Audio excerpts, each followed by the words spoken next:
Check, check, check. All right. Good afternoon, ladies and gentlemen.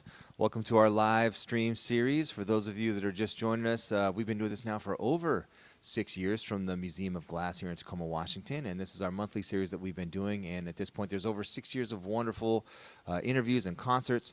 And today we again have the great multi-instrumentalist, trumpeter, flugelhorn player, flautist, saxophonist, pianist, vocalist, Oh my drummer, tap dancer extraordinaire, just amazing human being.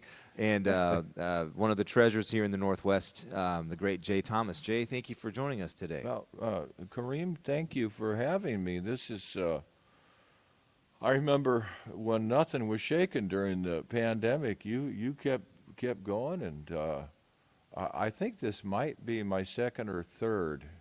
I think it's the third. Yeah, I think so too. So forgive me, I'm trying to get this rolling here to get the feed going. Before we get started, I want to thank our sponsors for making this possible. That, of course, is the Museum of Glass, KNKX, Ted Brown Music, Tacoma Creates, Edward Jones, Financial Advisor Rick Gray, Titus Will Cars, and PLA Endodontics for making this series possible, and you for joining us online. We'll conduct the interview for about 45 minutes and then open things up for questions.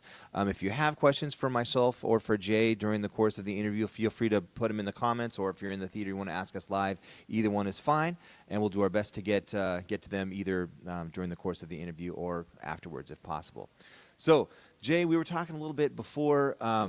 Actually, let me back up. We've done 2 interviews with Jay already. I believe this is the third one. So if you want to know like history and backstory and all that kind of stuff, there's a lot of great information in the early interviews. So today we're kind of going to jump around to different things. We also did talk about Jay's book that he wrote. Tell us the title of the book again. Yeah, that was Life and Jazz Stories. Yeah, which is an excellent. I've read it. It's a wonderful book. It's entertaining and informational and hilarious. So check it out if you get the chance. But recently, here in the Northwest, we were just talking about a wonderful musician by the name of Denny Goodhue. Now, many people here in the Northwest know of his playing, but many people do not. Can you talk a little bit about Denny and maybe some of your experiences with him? Yeah, Denny Goodhue was one of the most gifted musicians that I ever have had the pleasure of running into. I first met Denny. I was playing with a top 40 band, and we were playing up in Bellingham, and this guy came in and sat in. He knew some of the guys on the band, and he was playing flute that night. And Denny was the kind of improviser. I later found out it didn't really matter much the style of music. He could polka down, or he could improvise on polkas or top 40 or whatever it was. It was just very wide and all-encompassing, his ability. So he came in that night, and I was really impressed. Because we were playing gig tunes that are not really built to be all that fun for somebody like me to play on. I went, wow, and I was pretty impressed that Denny was just, he'd just open it up and go for it. And I went, wow. So, yeah, that's the nature of the deal. If you're, like a lot of the young people that I know now that I even play with, they don't know the generation of when Denny was actually out playing, and the Barney McClure and Denny, but he was quickly. I moved after I met Denny. We did some Crab radio thing one night. KRAB was a radio station that did live recordings and things like that. And one night we did a recording, and it was Denny and I. And I don't think there was anything pre-planned or anything. We just played, and then I left and was out of the Seattle area for 4 or 5 years, and I came back, and by that time Denny had kind of ascended to the top tier of players around here, and we started playing together with Barney McClure, and but he was really amazing. Like on alto, there's nobody. He made some breakthroughs basically on the instrument. Wouldn't matter where. He could do circular breathing, and when you listen to Joe Henderson doing arpeggios, Denny could do it while circular breathing and changing the bottom note or the middle note or whatever, and just going through a kaleidoscope. In fact, that's what it was like. And so he played alto. Another situation, I was playing with Denny, with Chuck Israels. And Chuck Israels put together a band for like 3 gigs or something, and we had Eddie Marshall from San Francisco, monster drummer. Eddie Marshall, he's just like, he could have been really famous had he just stuck with the East Coast where he was from. But he just kind of owned San Francisco, Eddie Marshall. And Eddie Marshall was on drums, and Chuck was on bass, and they had Larry Fuller on piano, and Lou Tobacco was on tenor. I was on trumpet. Denny was on alto, and Dave Glenn was on trombone.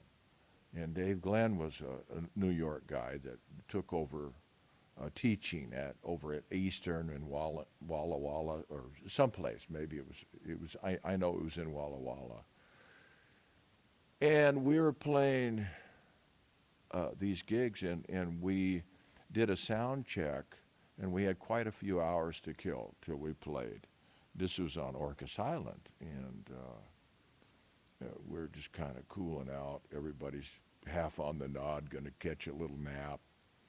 And Denny goes over onto the piano and sits there and improvises for about a half an hour. And, it was amazing. His piano playing was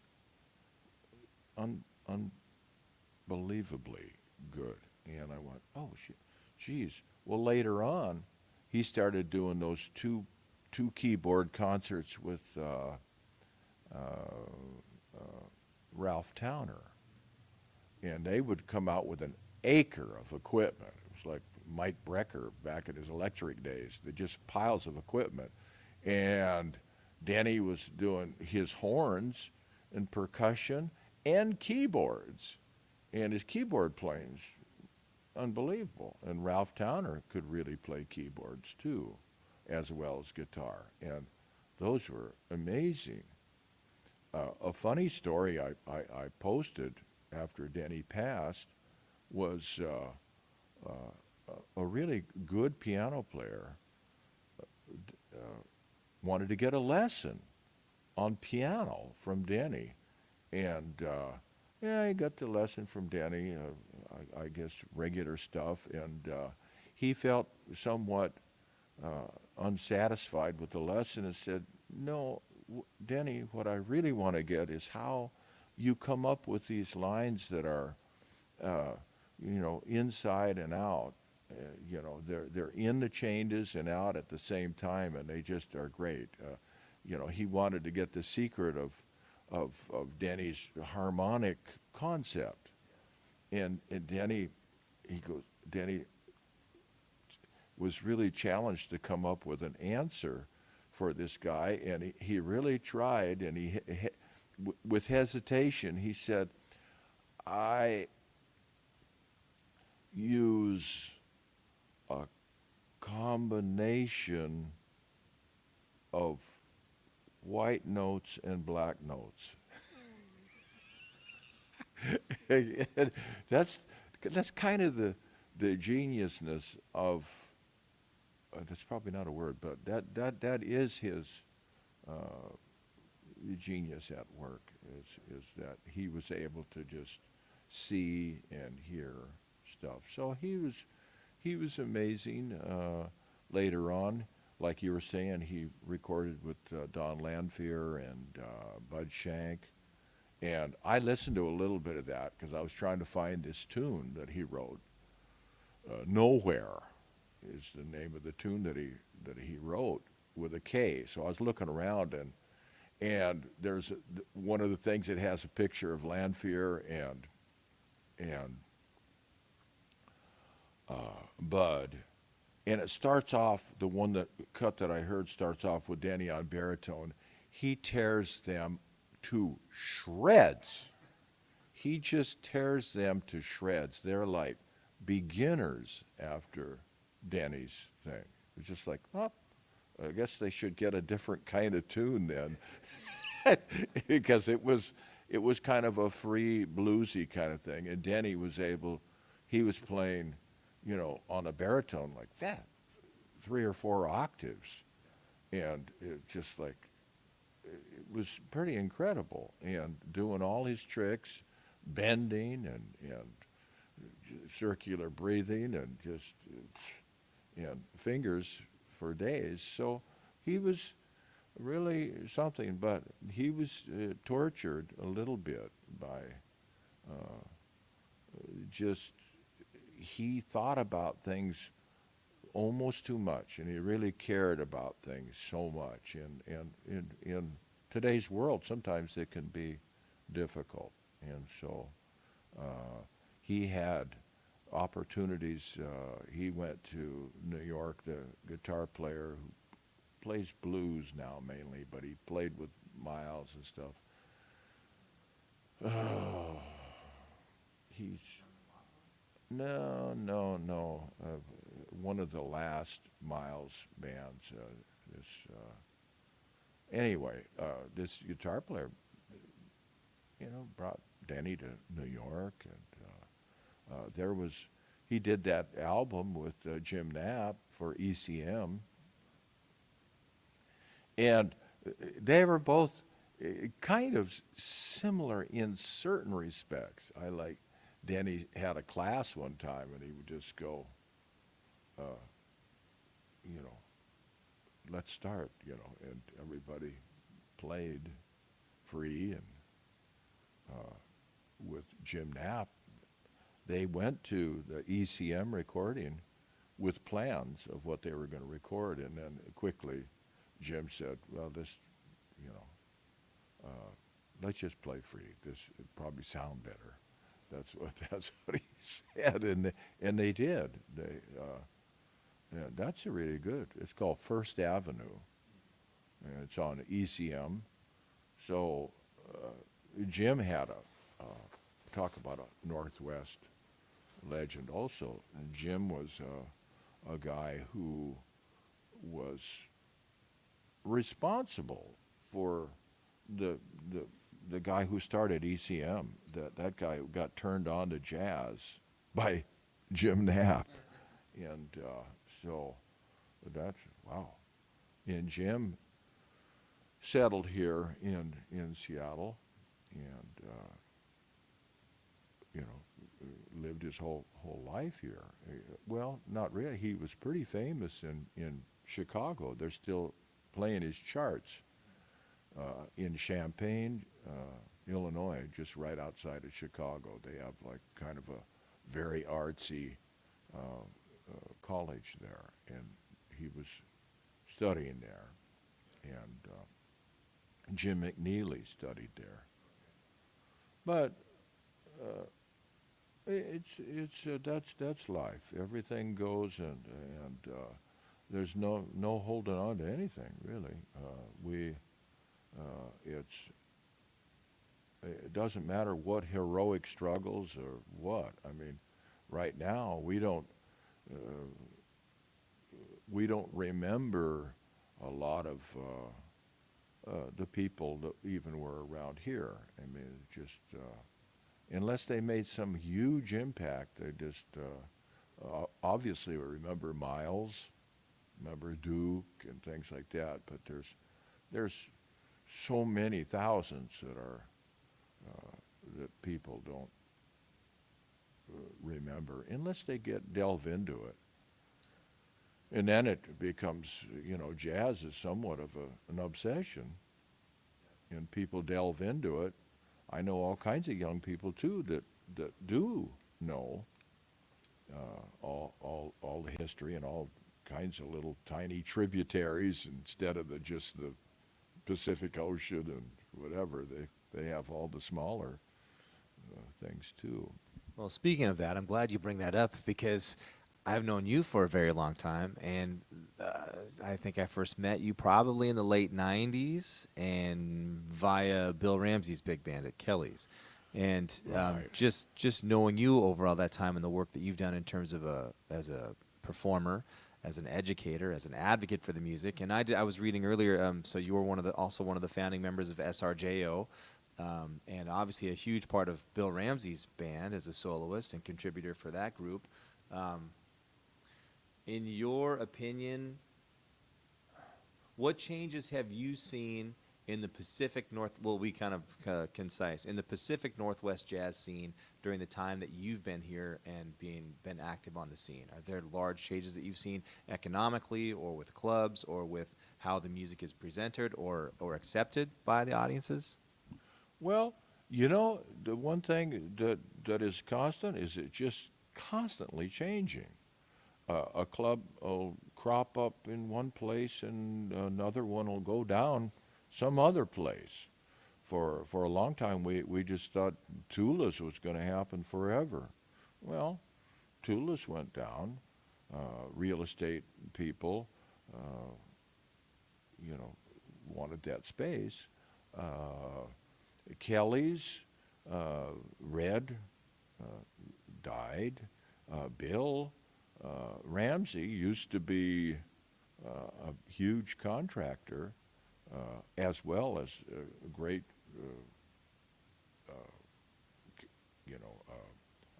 alumnus from Count Basie Band and so many bands, Benny Goodman and stuff. And I can't say any quality to it, but now we have different things going on. Like I really like what Thomas Marriott is doing. He's got that jazz fellowship, which is like your situation. You have a nonprofit also.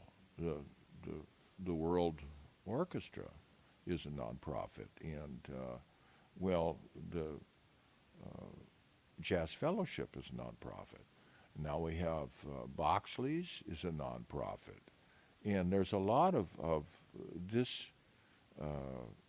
I hope that this doesn't get affected by current political things, but it's pretty. SRJO, you mentioned that. That's a nonprofit, and because our area, not only this area, but even our country, there's a lot of resources here, even though maybe it's not spread out in a way that everybody's going to realize that. And so if you have some way for somebody to donate and actually get some kind of tax break or a write-off, that's a pretty good thing. I think that's a good idea. I don't really know the ins and outs of it, but so that's changed. There's less. When I first started, there was more of a going way back to like the late '60s, and when I started was mid-'60s. I was like, well, I spent 1966. I was I had a little 5-week scholarship during the summer to Berklee in Boston, and I was already, mentally unbalanced and heading out, but I did learn a lot there, and I had a great time. But I noted, there was a different scene. There was, as far as the African American situation, was a lot different, and I think our country only had about 60 billionaires at that time, or the equivalent of a billionaire. And now we have, we're coming up to like 1,200 billionaires, and countless millionaires, and it's changed because it's changed for people on the bottom of this economic rungs. They've just completely fallen off. So I don't see much like, where are the African American clubs? There's like one that I know that's down there in Columbia City, and there's not very many. And the scene is quite a bit different, really. But it's still happening, but it's not, it's kind of gone underground, and it's not so prevalent. And so I think that's one thing. The club situation is,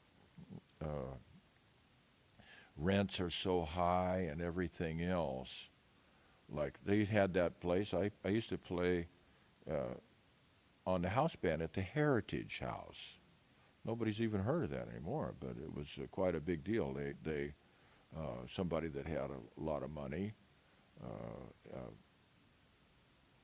took a supermarket right off of Martin Luther King Way. There was a supermarket that they made into a pretty high-end African-American dinner club, and they had acts like Joe Williams and all kinds of people. I played in the house band there with Dave Lewis, Devon's grandfather, and wow. So things have changed in that sense. In general, I think there are still, clubs going, but the whole idea that you're going to be able to make it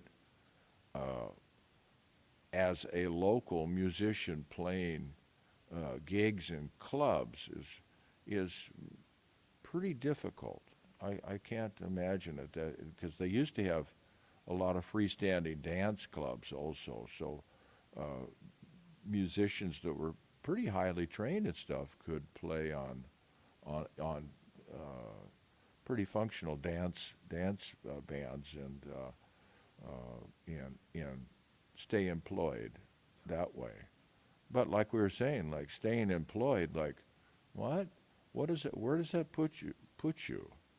If you get, old, and all of a sudden you don't have much these days. Where do you go if you can't afford, if you need help and you can't stay in your house or whatever? The thing with jazz and aging, we were just talking about, it's like anything. We've had some really old jazz musicians that just kept going. Doc Cheatham, he was darn near 100. And he kept holding his trumpet straight up, and I thought, as long as he keeps holding that trumpet up, he's going to be fine. But eventually, no. And Benny Carter, geez, he played a long time. I remember seeing him play, and he was in his late 80s. James Moody, he was like, he just kept practicing too. James Moody just kept going. He was such an inspiration because he really cleaned up from alcohol, and he was just a health nut, and didn't smoke or doing any of the things that he was prone to do earlier. I think we mentioned also Roy Haynes, incredibly Roy long. Haynes made it, what, was he 100? Yeah, there's a guy that just put out an album that's 100. Now, what's it? You know who I'm talking about? Saxophone player. Yeah. And he looks good too. He looks fine. And yeah, I love James Moody. He was practicing all the time, trying to move his game along, inspired by people younger than him. He was probably older than Coltrane. And he was so inspired, and I remember reading where James Moody was playing a concert, and there was like some young tenor players, some of the young lions with him, and they're all trying to play like, you know, Dexter or something, and James Moody comes out with all this insane new vocabulary, and James Moody turned to the guys and goes, "Hey, what are you guys doing?" I've been there. You know, we can't go back there, but I understand there was a lot of great things happening. It's really not when it happened. It's what happened. I just got turned on to I like YouTube, and I just got turned on to a new Lee Morgan album where he's playing with Clifford Jordan, and what is it called? Something 12th. What is it?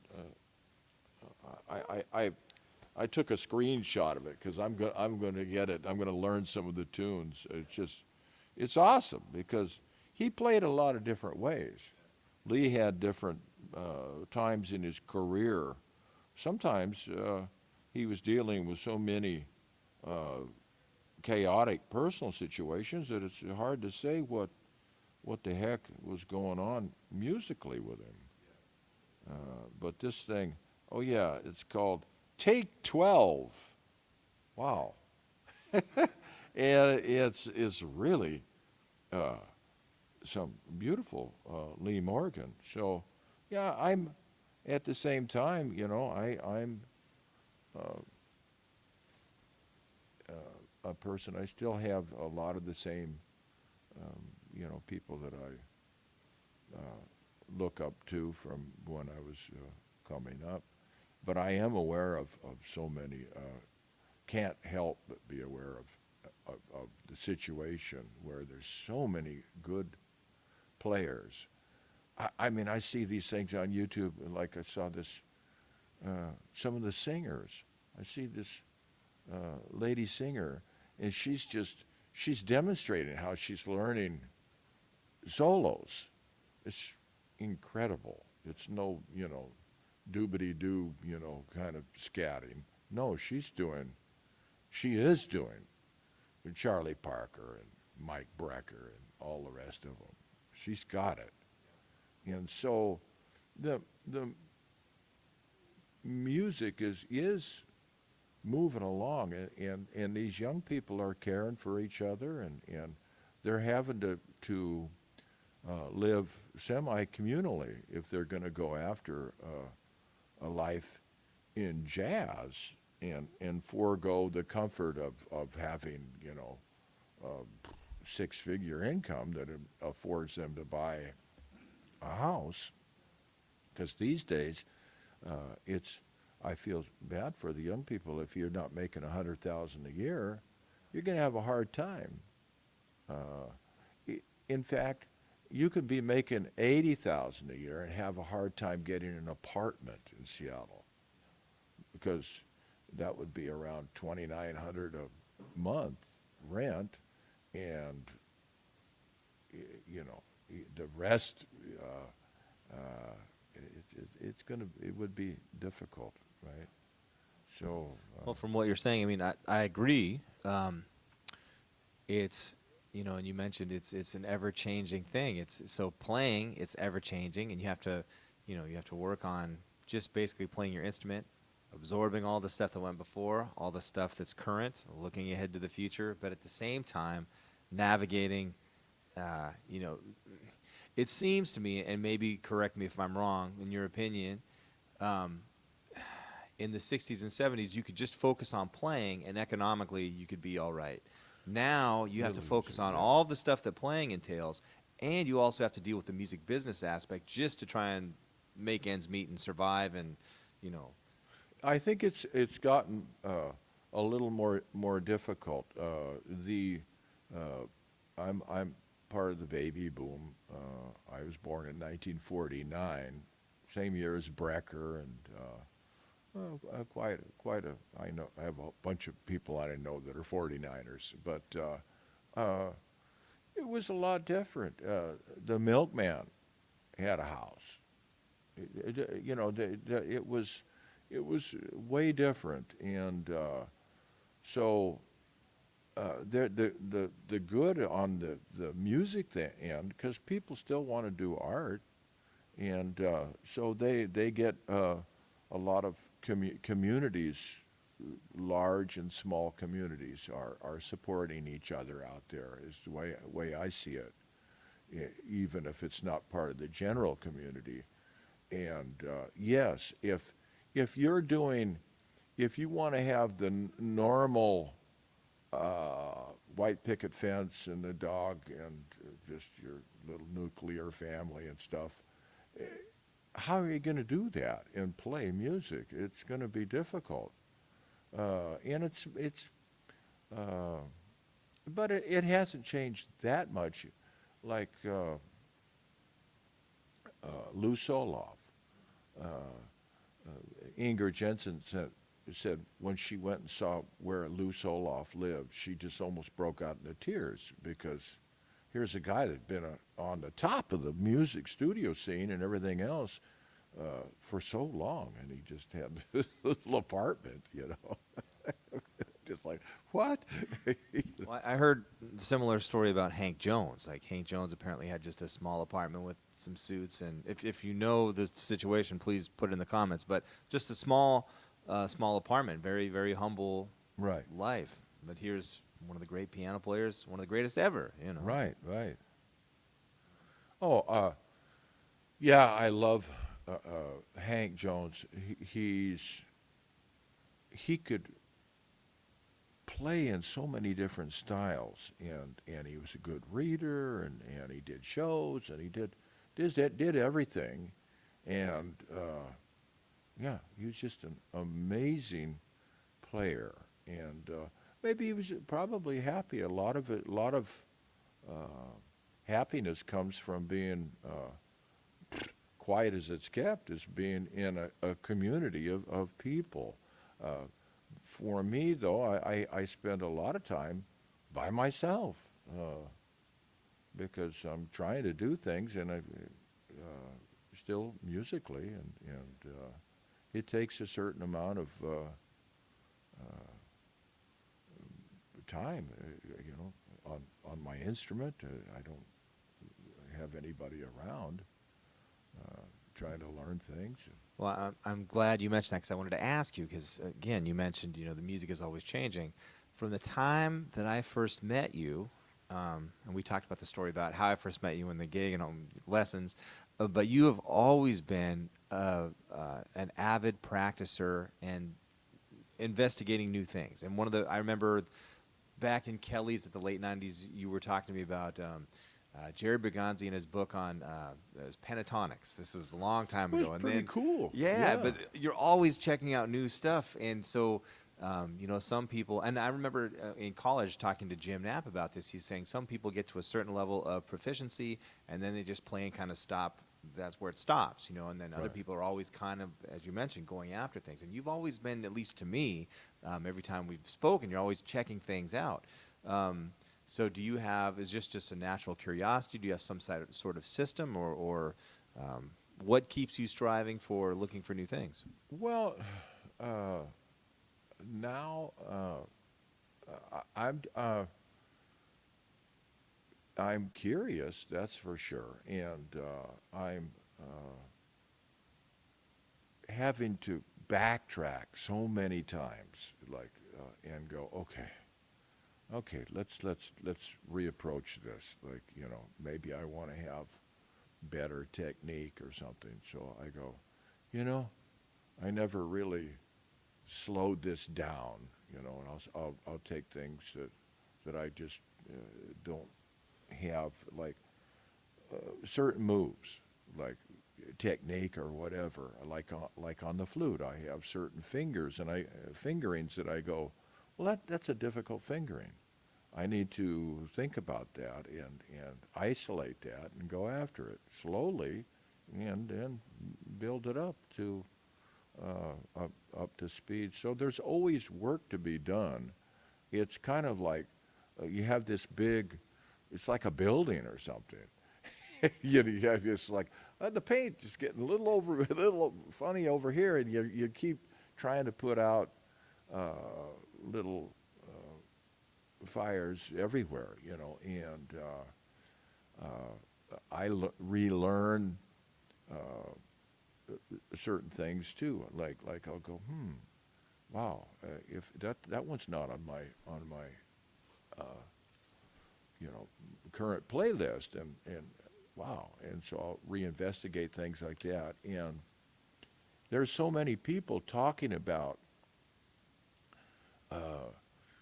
different things, and some of them I don't even necessarily sign up for their playing all that much, but I'll just now I guess the algorithm has got me trapped. So on my phone there'll be some guy going, here's a new thing that I'm working on, and this guy was just ripping this thing from the top of his horn down the bottom, and I went, it was the easiest thing, but he had got it really happening. It was another pentatonic thing, like the pentatonic C, E flat, G, B flat, and the one in the middle is F.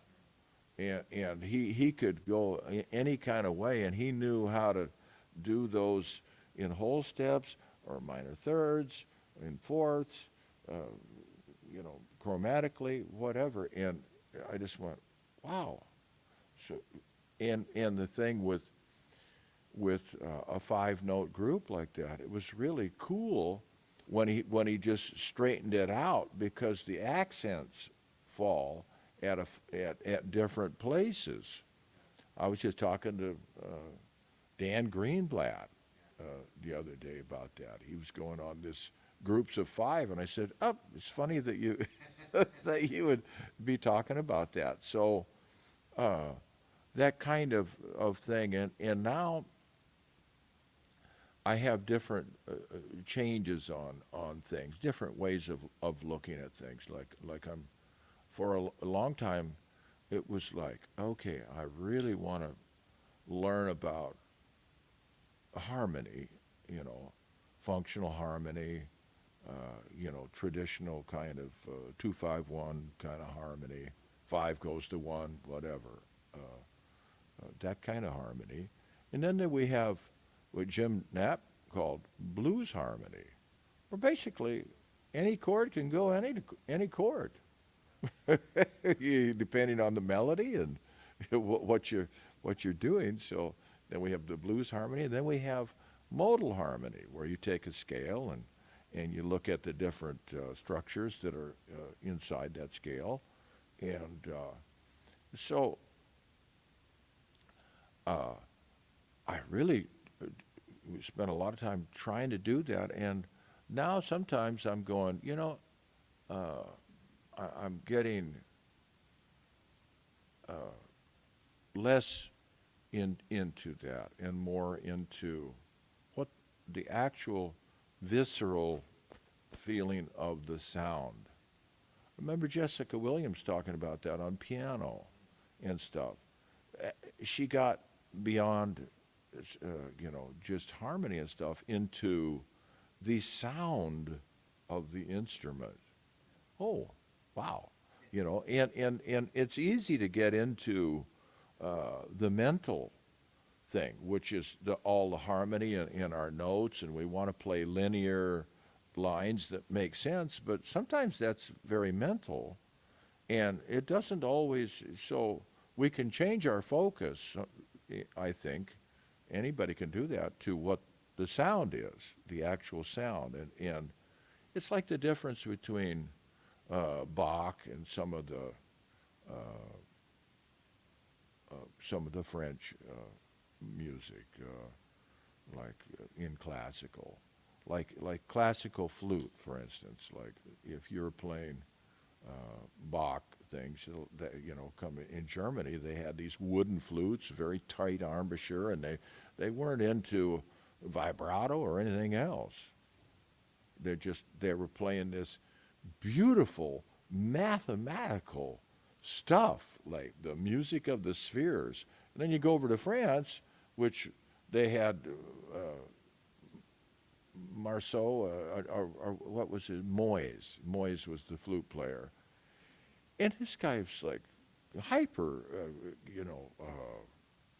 virtuoso, and just, emotional, pleading, vibrato and all this stuff. And that's, and it's way different. I think, just in my own mind now, the thing is to have a good balance of those things. And like jazz is like, I keep telling kids and stuff, it's not just the notes you're playing, it's the human aspect of the sound. Those are sounds that are humans make, that are not like on an instrument. Like I keep telling kids, like it's like stubbing your toe.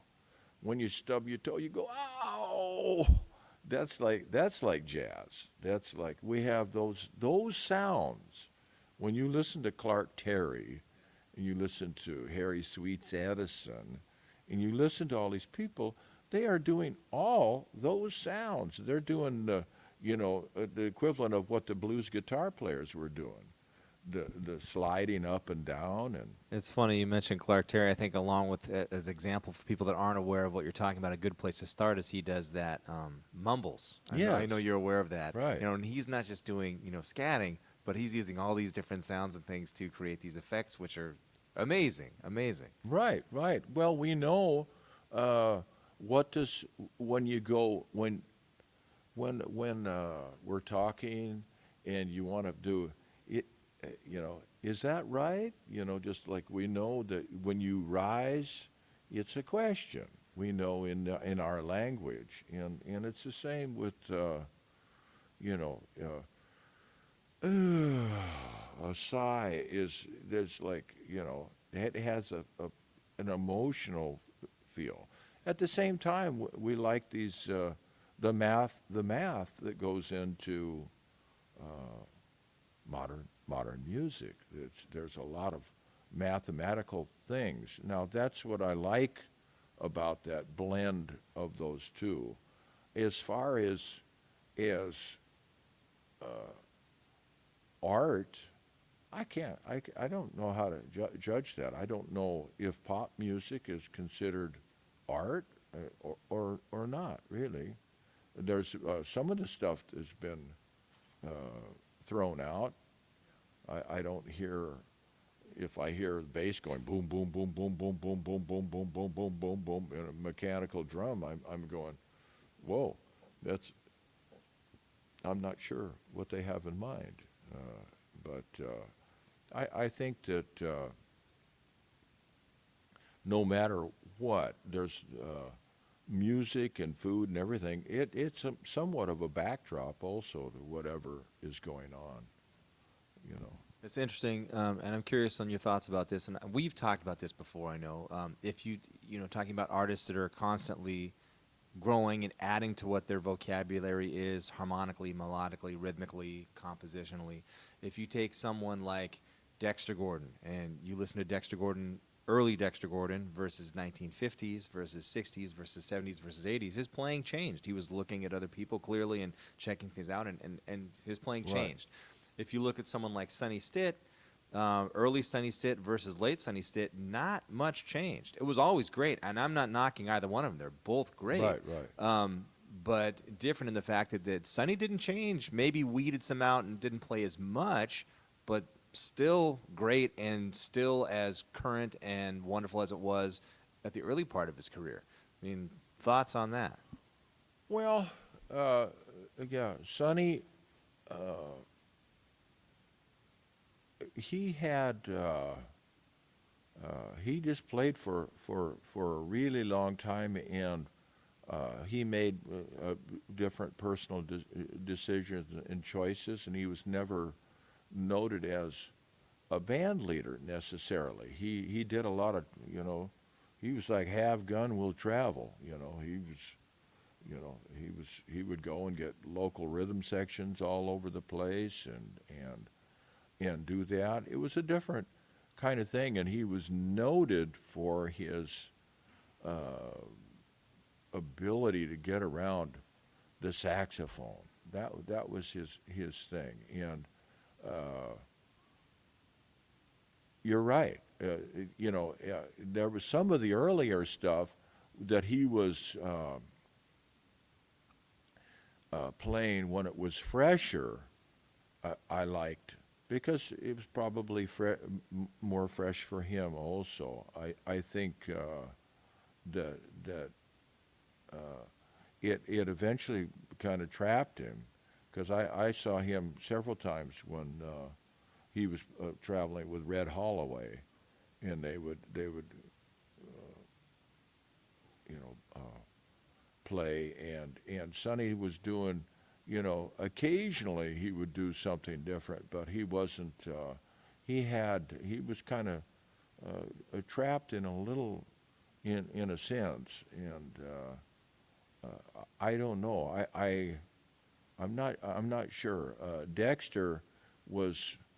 He was kind of a band leader also. He was a band leader, and Dexter was always, writing things and everything, but he wasn't in the same league technically as Sonny, even though Dexter's sound was just the visceral sound of Dexter was incredible. Just, it was the sound that Dexter had. It's like, whoa, everybody still, he's one of the very best unique sounds on a tenor. Just really good. And I guess, and I don't mean any disrespect or offense, but looking at a parallel to this, if you look at someone like, for me, the amount of time that I've known you and Bill Rams at the same time, Rams' playing was what it was. He never really changed or was investigating new things. Yours, you're always looking at new things and adding. Both are great. It's kind of a similar parallel to, in that regard. Bill, yeah, he was of a different era, and he was like, if he wasn't playing gigs and stuff, a lot of times he wouldn't get his horn out. And that was just the era of players. Then they would go, they were used to playing all the time or not, and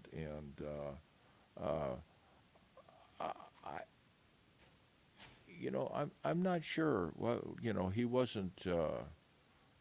He had for a while there. He was able to do a different job. Even he was a salesman for a while, and he did that really well.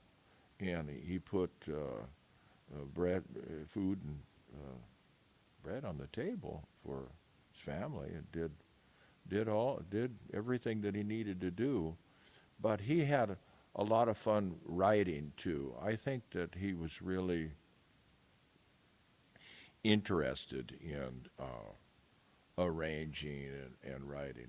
I know he loved that band that he played with, the trombone player. What's the guy that got him a bunch of stuff? I'll think of it now. They had a couple, huh? Yes. No. He played with that band with. Oh God, there were so many great players on the. No, Ramsey was on that New York band, and he would go back there and play all the time. I'll think of it. A trombone player that did take over the Basie band for a second. The hip shaking, that yeah. There's one of the things that they had. Dennis McCrell played on that band. yeah. But so he was real interested in arranging and stuff, and he was always looking for. He had a pile of mouthpieces and stuff. He was always looking for the sound. He was into the sound of the instrument, like, and he had his baritone sound was stellar. And sometimes he would just really surprise me. I remember he went up to do a thing at Port Townsend, and it was some kind of blues thing with Terrell and trombone player,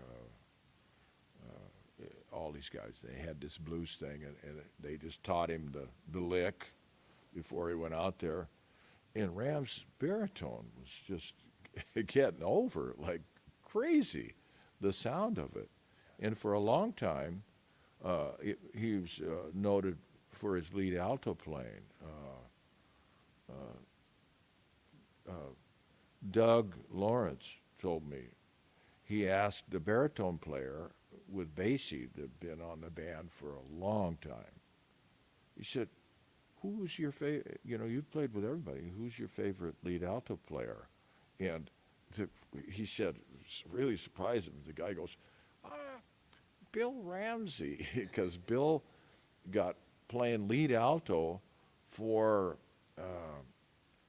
Frank West's big band, and they did 2 tours of Japan, and they did a record for Mel Torme, and they did their own record also in Japan for probably a Japanese label or something. And Frank West loved Ramsey's lead alto playing. It was just kind of like his personality. Just so his sound that was what he was really into. He was I think that was what he liked. Well, in all the decades that I've heard both of you guys play, every time you guys play, it's always been, everyone always loves it, and I guess what I'm saying, it's not like Sonny Stitt being boxed in and stuck, but it's great for what it was in any time frame, Right. Well, it's like I like playing with Gary Smulyan. We have fun, but he doesn't want to play any odd times. 7/4? No. No, baby. I'm not into that, And okay, but I was around some of the younger players wanted to do that, and I just went, okay, I don't want to be a stumbling block. I'd like to be a part of the organization here. If the drummers really wants to do this, then maybe I should so I'm not completely falling over if we do that. And okay, so that is the impetus for change. A lot of times is who you're surrounding yourself with. If you play with the same players all the time, and everybody's into a comfort zone, then you'll kind of do that. If you get with some different players and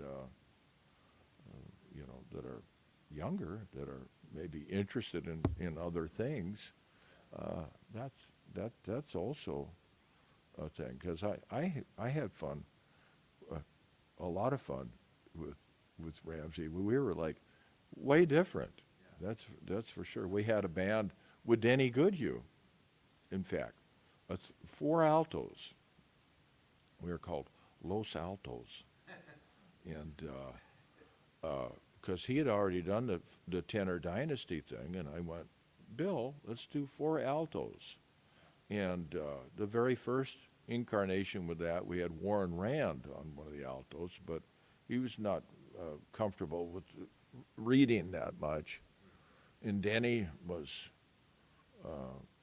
one of the altos, and later on it was Coyle and Ramsey and I, and that was pretty short-lived, maybe a year and a half or something, maybe 2 years.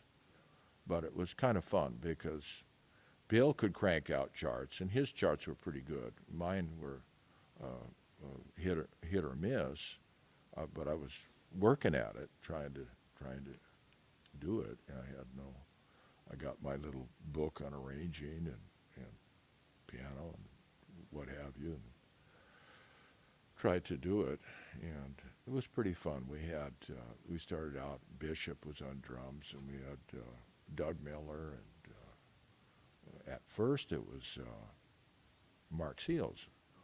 And I had a recording the other day of that band. I did an arrangement of Paul Simon's "I Do It for Your Love."